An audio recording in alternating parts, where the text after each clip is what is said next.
Phone है आपके पास, balance है? हाँ बैलेंस पैकेज रखता हूँ मैं, बैलेंस नहीं रखता हूँ। पैकेज रखते हो? हाँ पैकेज।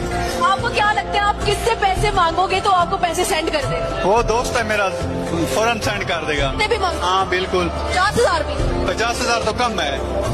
हाँ आपको हम टास्क देते हैं, अपने उस दोस्त को फोन करो, 50,000 मांगो, ये नहीं बताना कि शो में हो। हाँ बिल्कुल। देखते हैं कि क्या देता है वो। ऐसे दोस्तों को क्या कहेंगे? स्पीकर पे लगा हाँ सही है सही है। देखते हैं कि भाई किसका दोस्त पैसे भेज सकता है वाकई।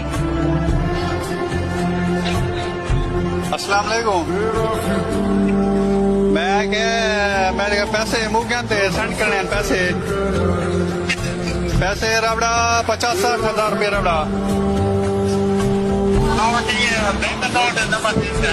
किसा है, कौन सा नंबर भेजूं? फिर 1 ही लाख भेजना, ज्यादा नहीं भेजना। सही है।